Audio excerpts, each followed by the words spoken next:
The Crimson Spiral operated under the amusing fiction that it was a legitimate establishment. Sure, the chrome fixtures gleamed with proper polish, and yes, the atmospheric processors kept the air at precisely the right mixture for 37 different respiratory systems. But when your clientele consists primarily of crime lords, weapons dealers, and bored aristocrats looking to bet on which sentient being dies first, the veneer of respectability becomes rather thin. Nexus Station's most exclusive gambling den buzzed with the particular energy that only accompanies truly spectacular stupidity about to unfold. The evening's main event promised to be deliciously absurd, even by the Spyron standards. 10,000 credits says the Corvani champion lasts less than 30 seconds against the Thraxian, announced Vexstar Mollusk, his translator struggling with the wet slapping sounds that passed for aristocratic mollusk dialect. The creature's eye stalks swiveled independently as he surveyed the odds display, mucus trailing across the betting terminal in patterns that somehow conveyed smug satisfaction. Across the viewing lounge, Zethral Quinn, a Zelthani noble whose family fortune came from strip mining entire moons, practically vibrated with excitement. Her crystalline exoskeleton caught the arena's harsh lighting and threw prismatic patterns across nearby patrons. 30 seconds. You're being generous, she chittered, mandibles clicking in what passed for laughter among her kind. I've seen Thraxians hunt. That poor Corvani will be paced before the crowd finishes cheering. The conversation might have continued in this predictably bloodthirsty vein, but their attention was caught by a commotion near the booking agent station. Krilvar the Acceptable, a Vorthak whose nickname spoke volumes about his standing in organized crime, was having what appeared to be a heated discussion with the establishment's head of acquisitions. You cannot be serious. Krilvar's voice carried the distinctive growl that made his species such effective enforcers. A human, in the main event? The booking agent, a nervous Venturi whose spots were cycling through stress patterns, consulted his datapad with trembling appendages. The shipment manifest was quite clear, sir.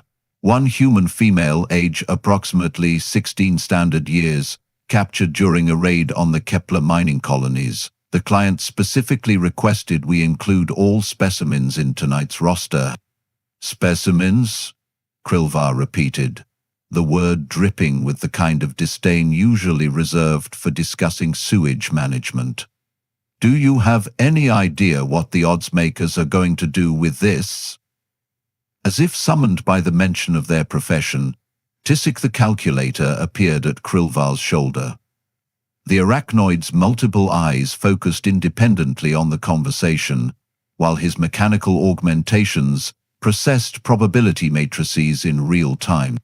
The human has been assigned odds of 3,000 to 1 against survival past the first engagement, Tissik announced, his voice carrying the flat certainty of someone who had never been wrong about anything involving numbers. Current betting interest is minimal. Minium.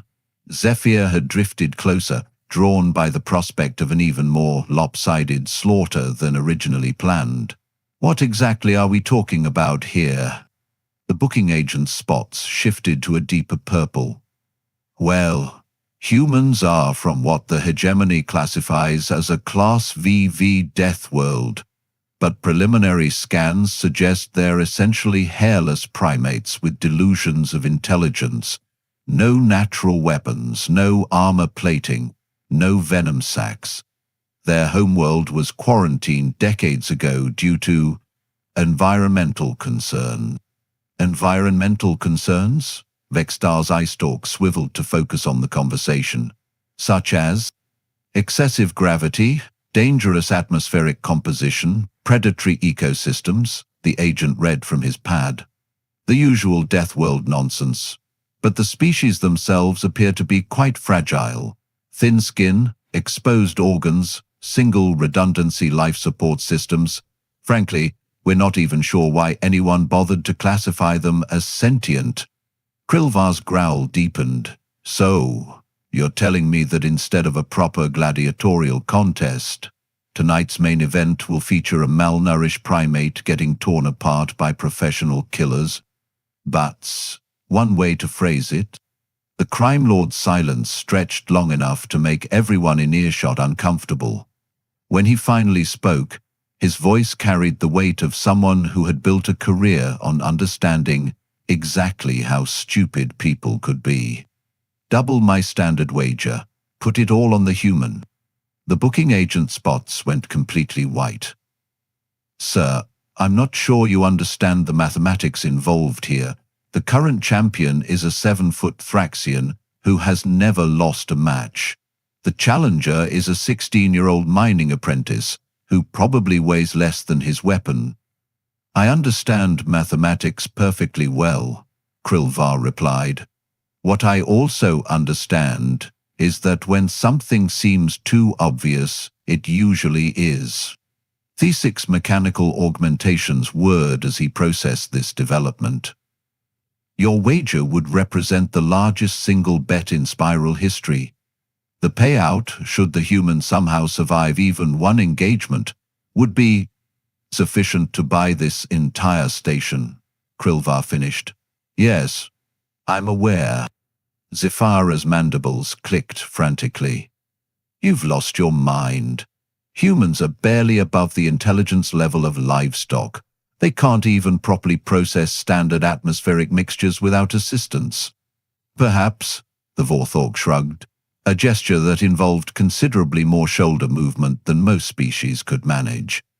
But I've been in this business long enough to know that the moment everyone agrees something is impossible, it's usually about to happen. The argument might have continued, but the arena's announcement system crackled to life. The voice belonged to Mordecai Blackfin, the Spiral's master of ceremonies, whose talent for dramatic presentation had made him legendary throughout this sector of space. Distinguished guests, bloodthirsty patrons, and assorted degenerates, Blackfin's amplified voice rolled across the viewing areas. Tonight's exhibition promises to redefine your understanding of swift, brutal entertainment. The crowd's response was immediate and enthusiastic. Nothing quite matched the anticipation of watching someone die for sport, especially when that someone was expected to die very quickly and very messily. In the red corner, weighing 430 pounds of genetically enhanced killing machine, undefeated in 73 consecutive matches, I present to you the scourge of the Outer Rim, the Bone Collector himself, Thraxstar the Inevitable.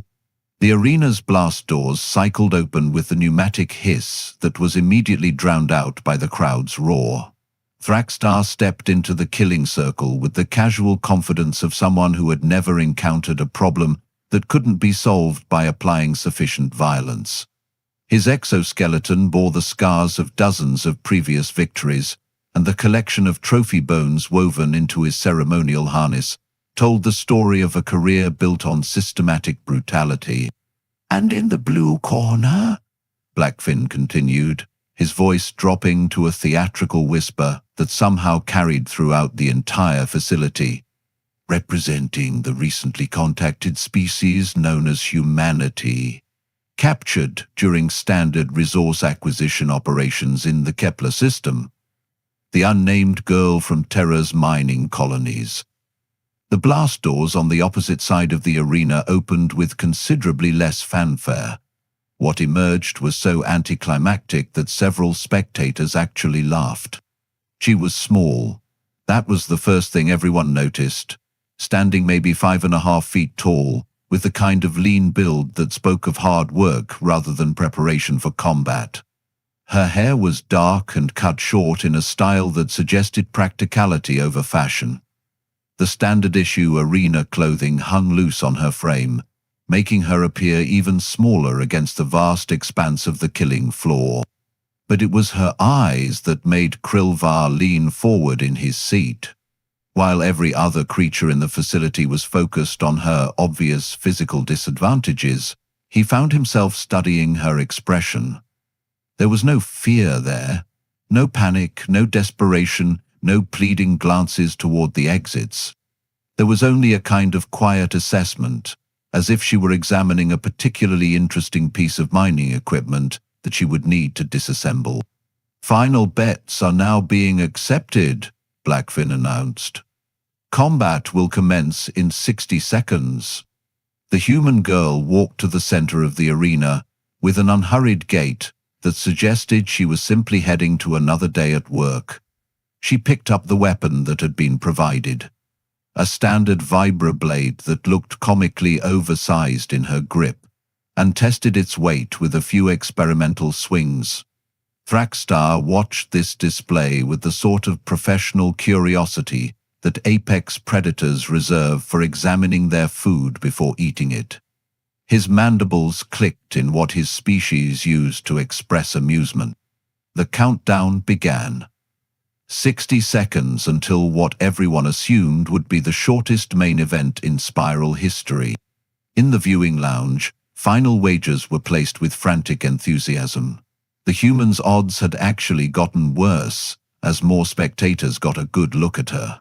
Some enterprising souls were betting on whether she would survive long enough to actually engage the champion, or if she would simply collapse from terror before the match officially began. Krilva watched the proceedings with the detached interest of someone who had already committed to his course of action. Win or lose, the next few minutes would either validate a lifetime of experience reading people and situations, or cost him enough money to buy a small moon. 10 seconds to combat, Blackfin announced. The human girl shifted her grip on the vibroblade and looked directly at Thraxstar. For just a moment, the champion's mandibles stopped clicking. 5, 4, 3, 2, 1. The arena's combat signal echoed through the facility like a bell tolling for the dead. What happened next could generously be described as educational. Thraxstar launched himself across the killing floor with the explosive speed that had made him famous throughout 7 star systems. His claws extended, his mandibles spread wide, and his war cry shattered the air with a sound like tearing metal.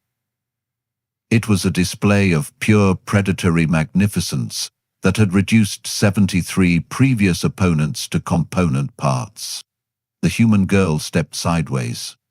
Not dramatically, not with any flourish or combat roll or defensive stance that might have suggested formal training. She simply moved 2 feet to her left with the same casual efficiency she might use to avoid a piece of falling equipment in a mine shaft.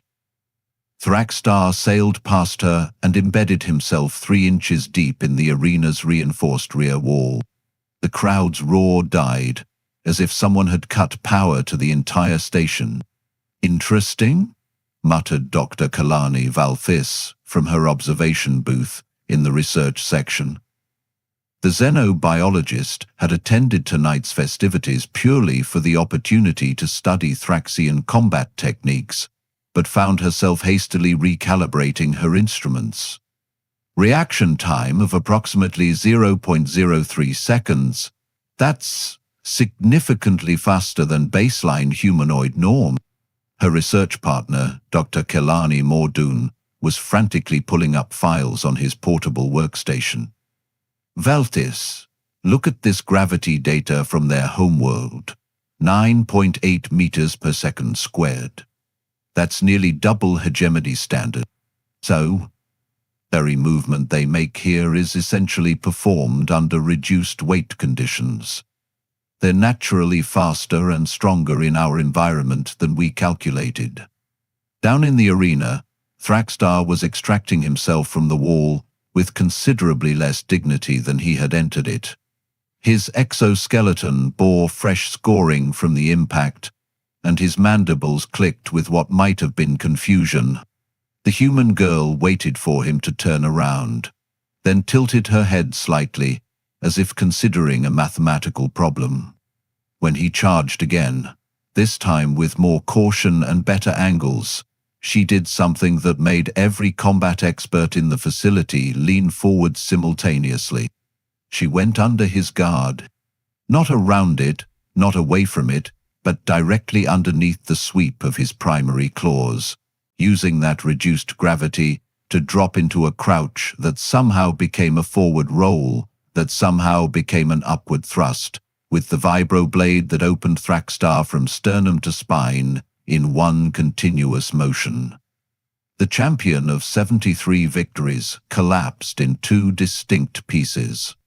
"Well," said Mordecai Blackfin, after several seconds of absolute silence, "that was unexpected." The human girl stood up, shook ichor off her blade, and looked around the arena as if waiting for further instructions. In the control booth overlooking the killing floor, Arena Director Plothan Vex was discovering new levels of bureaucratic panic he had not previously known existed. "Release the backup," he barked at his assistant, a young Fenturi whose spots were cycling through colors that didn't appear on any standard emotional chart. "Sir, standard protocol suggests allowing a brief rest period between—" "Release the damn backup." The blast doors opened again, and 3 Corvani hunters emerged in formation. These weren't gladiators seeking glory, they were professional killers who had been contracted specifically to handle unusual circumstances.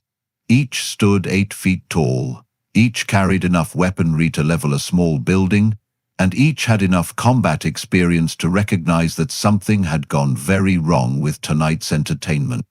The lead hunter, Corival the Methodical, activated his threat assessment systems and immediately wished he hadn't. "Target shows no elevated stress indicators," he reported to his team through their private communication channel. "Heart rate steady, breathing normal, muscle tension within baseline parameters." "Maybe she's in shock," suggested Cornell the Efficient. "Shock doesn't move like that," Corval replied, watching the human girl adjust her grip on the blade. "Shock doesn't calculate angles." The 3 hunters spread out in a classic elimination pattern, intending to approach from different vectors and end this before it became embarrassing. It was a sound tactical decision based on decades of experience. It was also entirely insufficient. The human girl moved. Not attacked, moved. One moment she was standing in the center of the arena, and the next she was somehow behind Cornell the Efficient, the vibroblade having traced a path through his neck that his armor had been powerless to prevent. Corival spun to track her movement and found himself staring at empty air. His peripheral sensors screamed warnings about incoming threats from multiple directions simultaneously, which was mathematically impossible given that there was only one opponent. The impossibility ended when the vibroblade emerged from his chest cavity. Korthek the Brutal, the last surviving member of the hunting party, made a command decision that would have been professionally sound under any other circumstances. He armed every weapon he carried and opened fire in all directions. The resulting explosion of energy bolts, shrapnel charges, and plasma bursts turned a significant portion of the arena into a crater. Smoke and debris filled the air, and the crowd waited eagerly to see what remained of the human girl. When the smoke cleared, she was standing exactly where she had been before the bombardment began, apparently having used the brief moment of chaos to clean her blade on a piece of Korthek's ceremonial cloak. Korthek himself was nowhere to be seen, though several pieces of his equipment were embedded in various walls. "Target count?" Mordecai Blackfin asked weakly. 4 confirmed, his assistant reported. Combat duration, 47 minutes, 32 seconds. In the research booth, Dr. Valtis was updating her notes with the kind of frantic energy usually reserved for religious experiences. "Morden, are you seeing this biometric data? Her muscle efficiency ratings are off the charts, and look at these reaction patterns. She's not just fast, she's predictive. She's calculating probable attack vectors and positioning herself accordingly."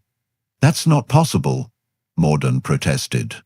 "Combat prediction requires neural processing capabilities that—" He stopped, mid-sentence.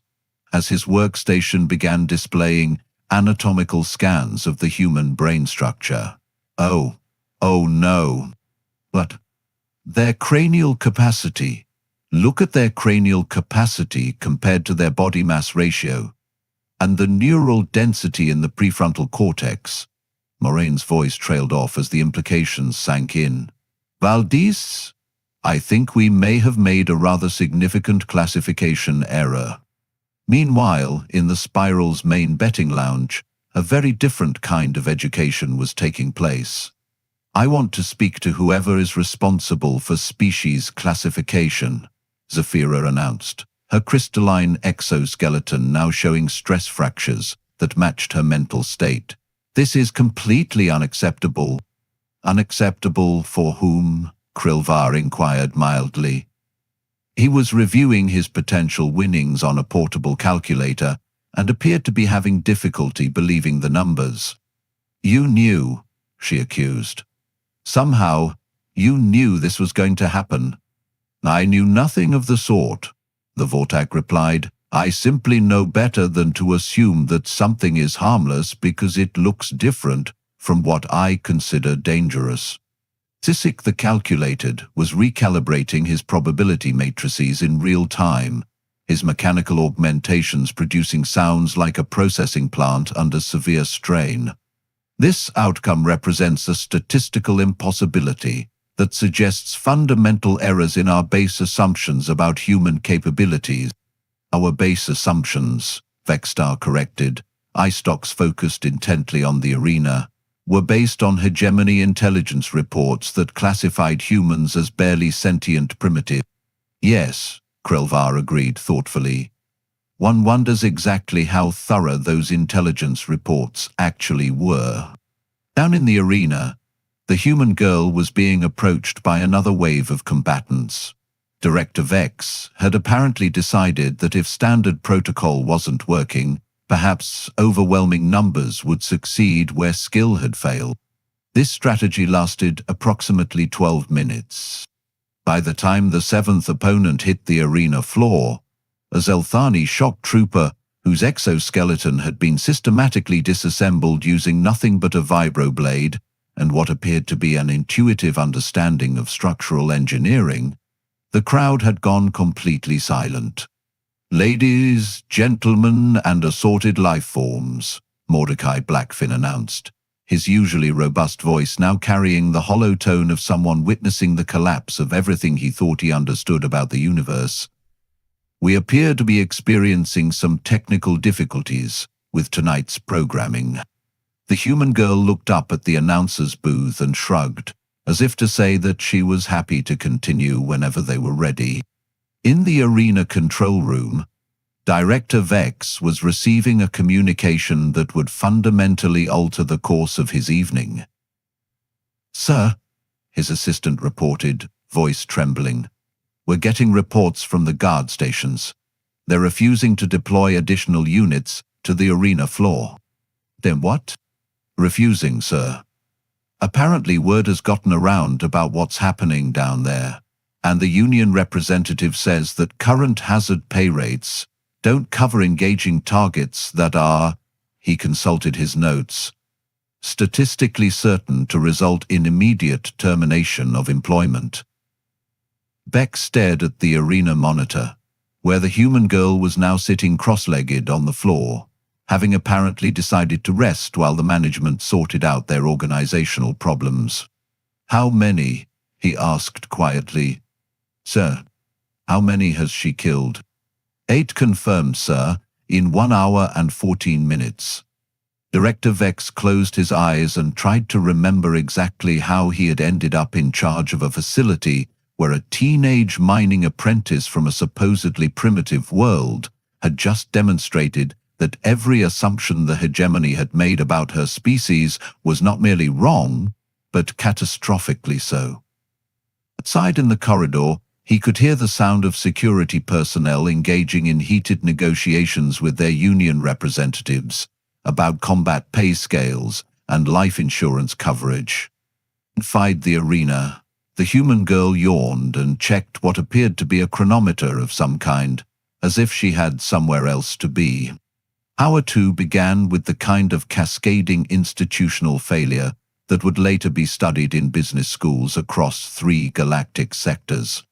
"Absolutely not," declared Sergeant Victor, crossing all 4 of his arms in a gesture that transcended species barriers. The draconian security chief had built his reputation on unwavering discipline and professional competence. That reputation was currently undergoing rapid revision. My troops did not sign up to be fed into a meat grinder for the amusement of degenerates. Director Vex felt something that might have been the early stages of a nervous breakdown. "Sergeant, I need you to understand that we have contractual obligations to provide entertainment, yes, not to provide corpses." Vixstar gestured toward the arena monitor, where the human girl had apparently grown bored with waiting and was now doing what looked like calisthenics. "That thing down there has just demonstrated combat capabilities that exceed our threat assessment parameters by several orders of magnitude. That thing is a 16-year-old girl from a mining colony." "That thing," Vixstar replied with the flat certainty of someone who had commanded troops through 14 different conflicts, "is what happens when evolution decides to create the perfect killing machine and then teaches it to use tools." In the communication center 3 levels up, Senior Dispatcher Nexila was fielding increasingly frantic calls from various departments throughout the station. "Medical Bay reports they're running low on body bags," she announced to the emergency response team that had hastily assembled in the main conference room. "Sanitation wants to know if hazardous waste protocols apply to the arena cleanup, and someone from insurance is asking very pointed questions about our policy coverage for acts of previously unknown sapient species." The Deputy Director Mortak, who had spent his entire career believing that proper paperwork could solve any crisis, was discovering the limits of bureaucratic thinking. "Have we contacted Hegemony Command about this situation?" "3 times, Nexelia replied. "The first 2 calls were routed to the Department of Xenological Classification, who hung up when I explained what was happening. The 3rd call reached someone in intelligence who put me on hold for 47 minutes and then transferred me to a disconnected line." "What about our original booking agent? Surely he can provide some insight into—" "Currently hiding in Storage Bay 7, Nexila interrupted. "Claims he's filing a formal request for protective custody and refugee status. Apparently he's worried about what happens when word of this gets back to whoever hired him to acquire the human in the first place." That particular concern was, as it turned out, entirely justified. Deep in the station's commercial district, in a private communication booth that cost more per minute than most species earned in a year, a very different conversation was taking place.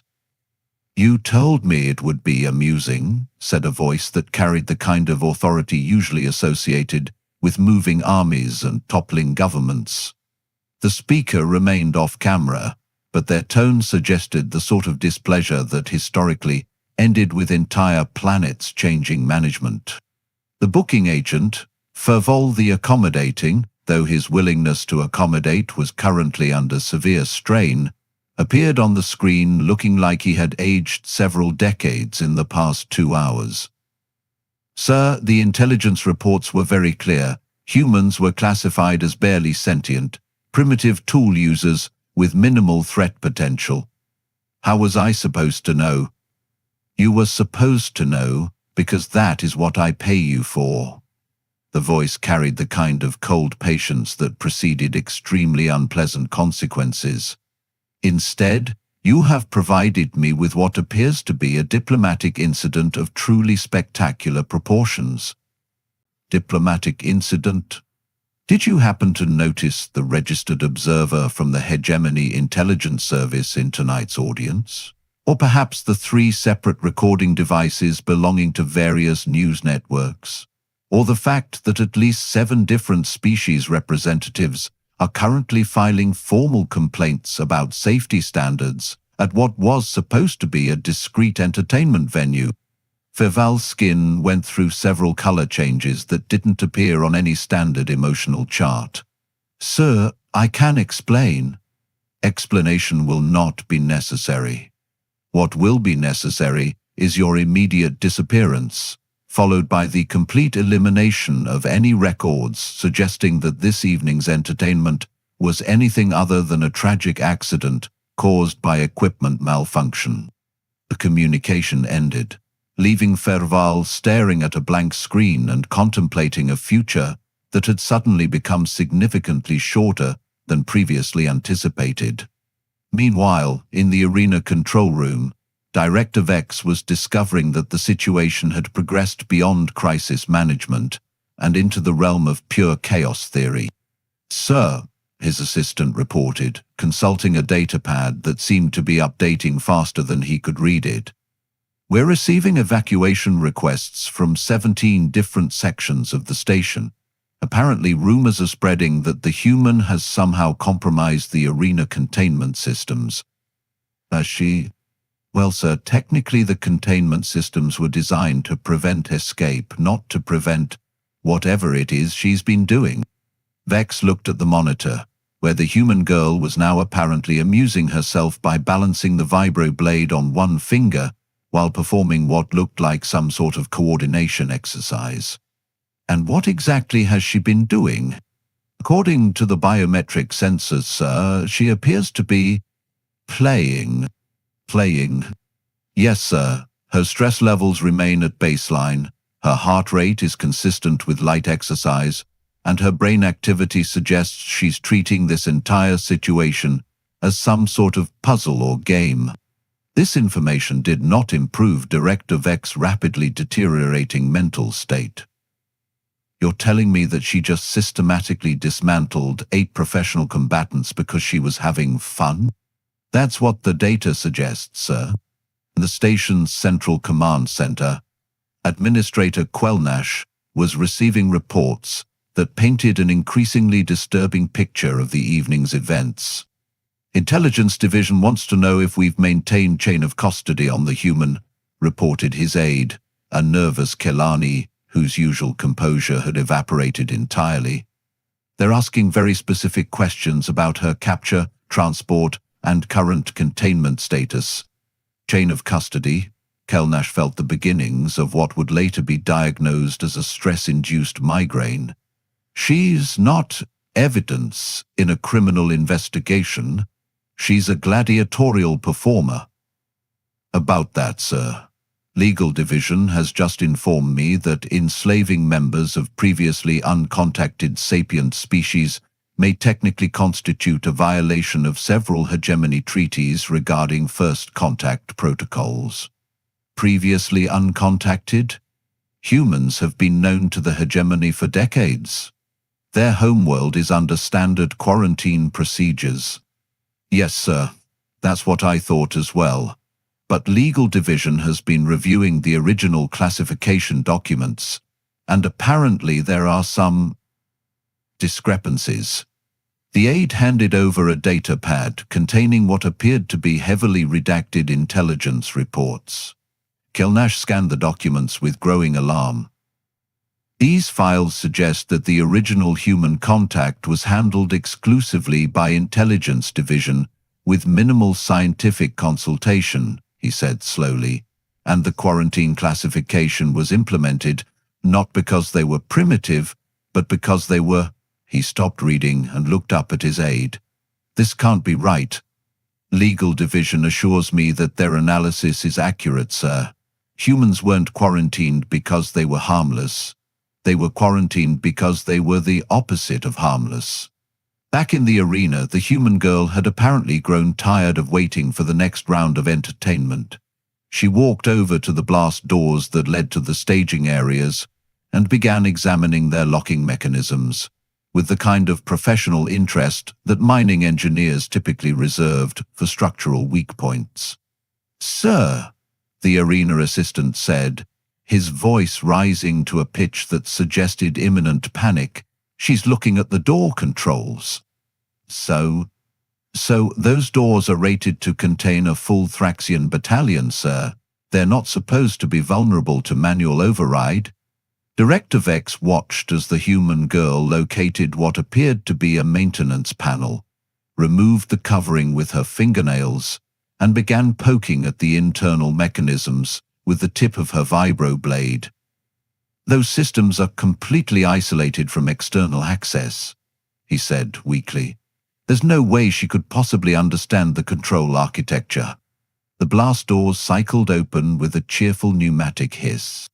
"Of course," Vex said to nobody in particular. "She's a mining engineer. She probably knows more about mechanical systems than our entire maintenance staff."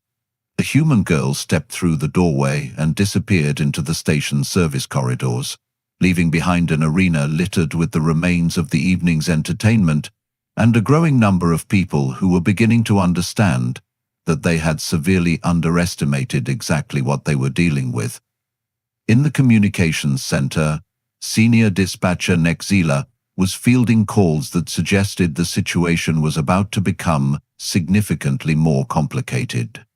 "Sir," she called out to the emergency response team, "I'm receiving priority communications from 7 different human settlements in the Outer Territories.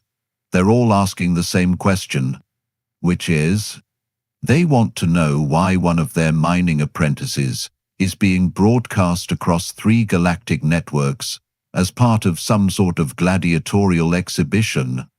The conference room fell silent as the implications of this information began to sink in. "They're watching," Deputy Director Morthak asked faintly. Apparently, tonight's entertainment was being carried live on several major networks, which means that every human colony in known space has just watched a 16-year-old girl dismantle 8 professional warriors while exhibiting approximately the same level of emotional engagement that most species reserve for routine maintenance tasks.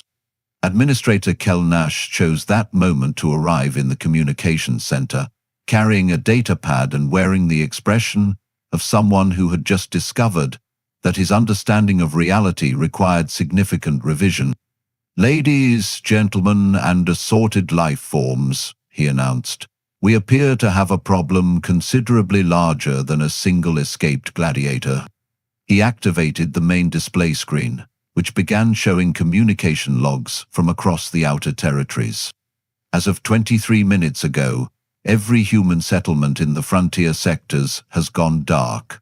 No outgoing communications, no response to standard check-ins, no acknowledgement of routine administrative queries.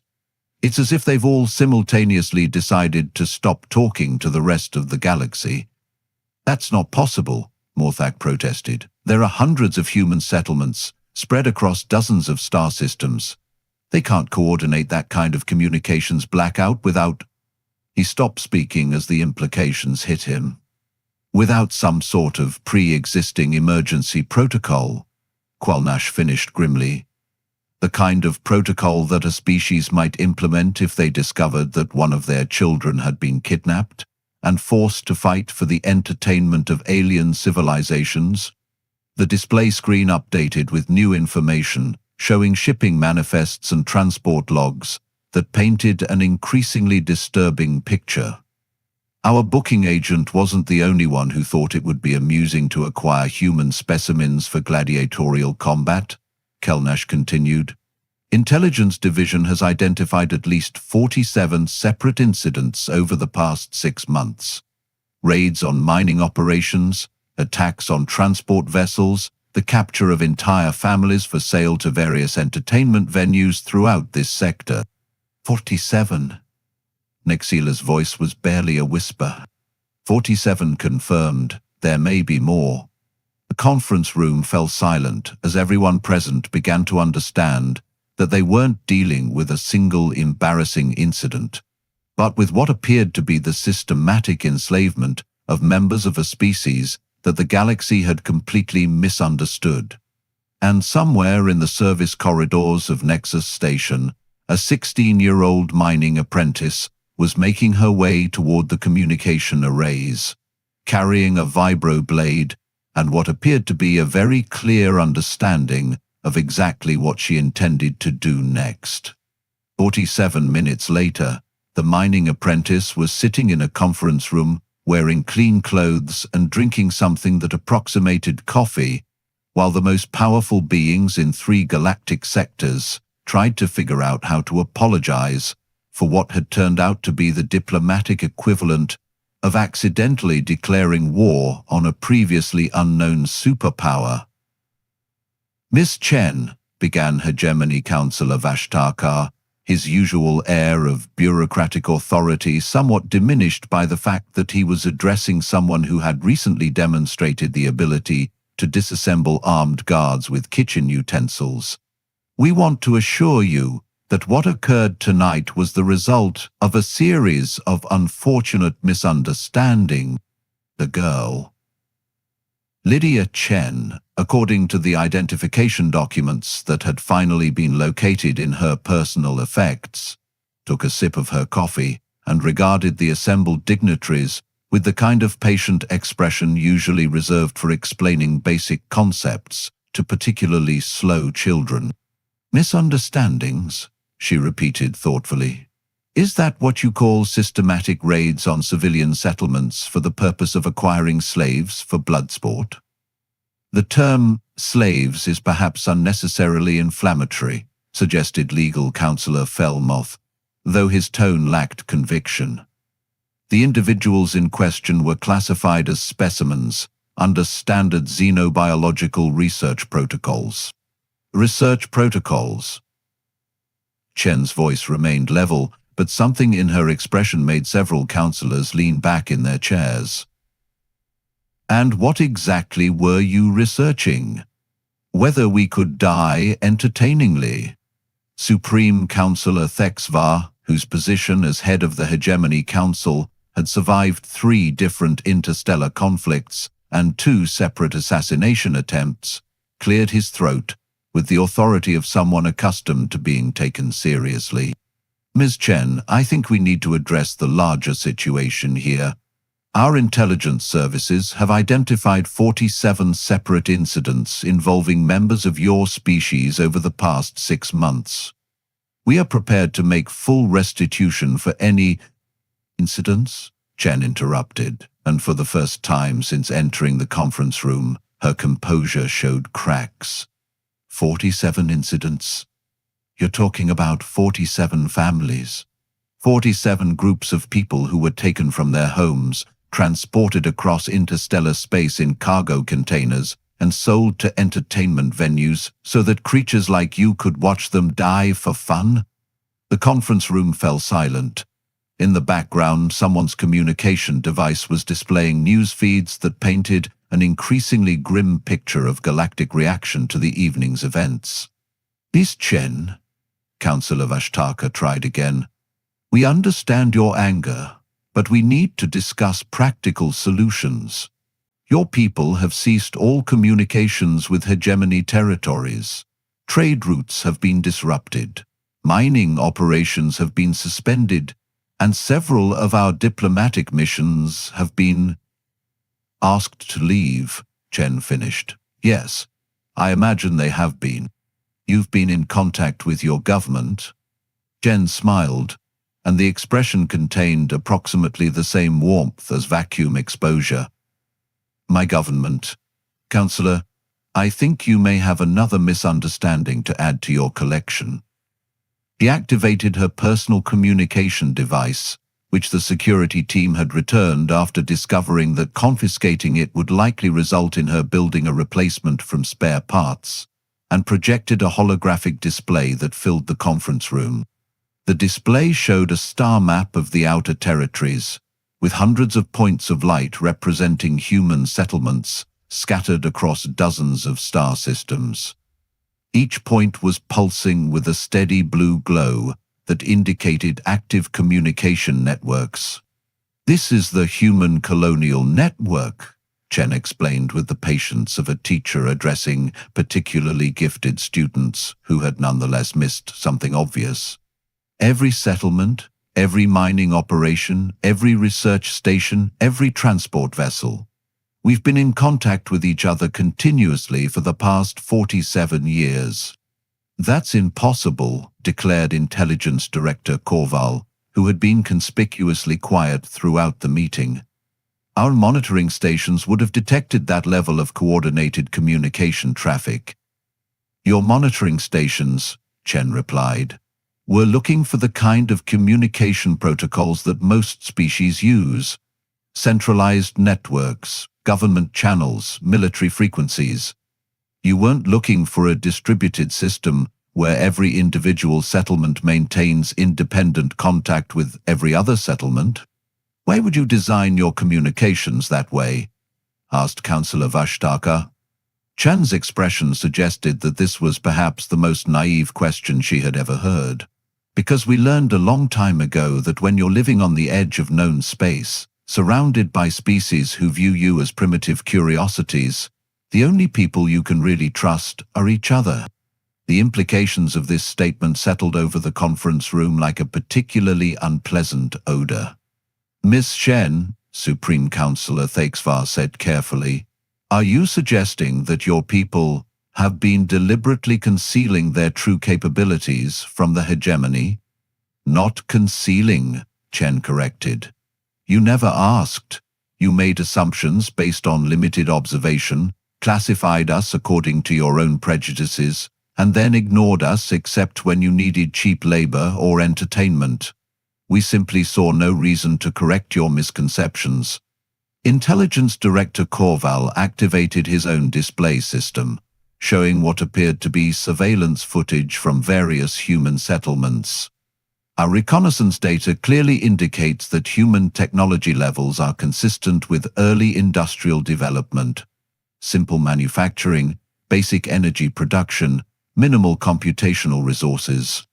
Chen laughed, and the sound was not particularly reassuring. Director, what do you think happens when a species that evolved on a world where everything is actively trying to kill them gets access to basic manufacturing technology? I'm not sure I understand. We don't build things to look impressive. We build things to work. Every piece of equipment, every structure, every system is designed to function reliably under the worst possible conditions, to be repaired with whatever materials are available, and to be operated by people who may have minimal formal training. She gestured to the star map, which updated to show detailed schematics of human settlements. What had appeared to be simple mining operations now revealed themselves as sophisticated industrial complexes. Basic energy production turned out to be fusion reactors built from salvaged materials. Minimal computational resources were actually distributed processing networks that put most hegemony systems to shame. Your reconnaissance team saw what they expected to see, Chen continued. Simple, primitive settlements populated by harmless laborers. They didn't look close enough to notice that every one of those settlements is essentially a self-contained fortress, designed to survive anything the universe can throw at it. Fortress? Supreme Councillor Thexvar's voice had dropped to barely above a whisper.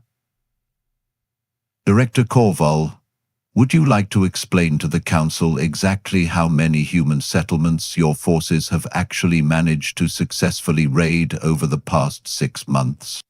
The Intelligence Director consulted his files with visible reluctance. 47 confirmed acquisitions from 17 different locations. 17 locations, Chen repeated.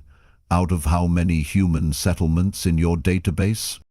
437 confirmed settlements across 23 star systems. 437. Chan's smile returned, and it was no warmer than before. So your forces have successfully penetrated approximately 4% of human territory. And those 17 locations, what was their common characteristic? Korval's silence stretched long enough to make everyone in the room uncomfortable. As they were isolated research stations and mining operations, Chen continued when it became clear that no answer was forthcoming. Skeleton crews, minimal defenses, people who were focused on their work rather than security, The raids succeeded because they targeted the equivalent of summer camps, not because humans are incapable of defending themselves. Miss Chen, Councillor Vashtakar said slowly, are you implying that your people have been allowing us to capture small numbers of your citizens in order to avoid revealing your true defensive capabilities? Not allowing, monitoring. Every person taken was tracked, their location confirmed, their condition assessed. We've been waiting to see exactly how far you were willing to go. The conference room erupted in a babble of voices as the councillors began to understand the full implications of what they were hearing. Supreme Councillor Thexvar raised his hand for silence, and when he spoke, his voice carried the weight of someone who had just realized that everything he thought he knew about galactic politics was wrong. Miss Chen, what exactly do your people want from us? Chen finished her coffee and set the cup down with the kind of deliberate precision that suggested she had been waiting for this question. We want our people back, all of them, within 72 hours. And if we can't locate all of them in that time frame? Then you'll learn why a species that evolved on a death world might have developed contingency plans for dealing with neighbors who mistake patience for weakness. She stood up, checked her chronometer, and looked around the conference room with the expression of someone completing a routine business transaction. Councillors, I need to point out that I'm not a diplomat, a military officer, or a government representative. I'm a 16-year-old mining apprentice who happened to get kidnapped on her way to work. The fact that I was able to infiltrate your most secure entertainment facility, neutralize your security forces, and gain access to your central command systems using nothing but basic engineering knowledge and improvised tools should probably tell you something about what actual human military specialists might be capable of. She moved toward the door, then paused, as if remembering something. Oh, and councillors, you might want to check your shipping manifests more carefully in the future. That cargo container you've been using to transport specimens from human settlements, the one that's currently docked at Bay 7, it contains significantly more than just kidnapped civilians. Supreme Councillor Thexvar felt something that might have been the early stages of cardiac arrest. What else does it contain? Chen's smile was now openly amused. Let's just say that if 47 families wanted to send a message to the people responsible for kidnapping their children, they might have included some educational materials in the shipment.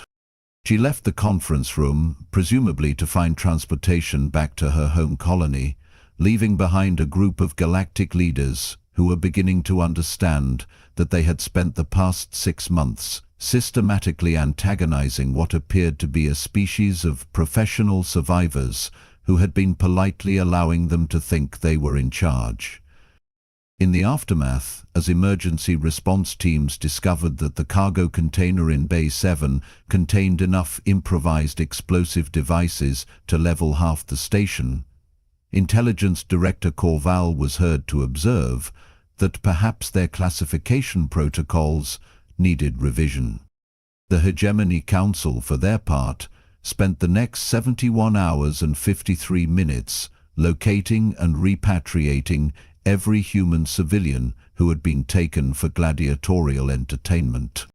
They spent considerably longer trying to figure out how to prevent the galaxy from learning that the most powerful interstellar government in known space had been successfully intimidated by a teenage mining apprentice who had treated their entire military and intelligence apparatus as a minor engineering problem that needed solving. The irony, as noted by several prominent political philosophers in the months that followed, was that humans had never been hiding their capabilities at all. They had simply been building their civilization according to principles that emphasized function over appearance, substance over spectacle, and the quiet competence that comes from growing up in an environment where making mistakes usually means dying. It was, they concluded, The kind of perspective that only comes from living on a world where everything is dangerous, and the only way to survive is to become more dangerous than everything else.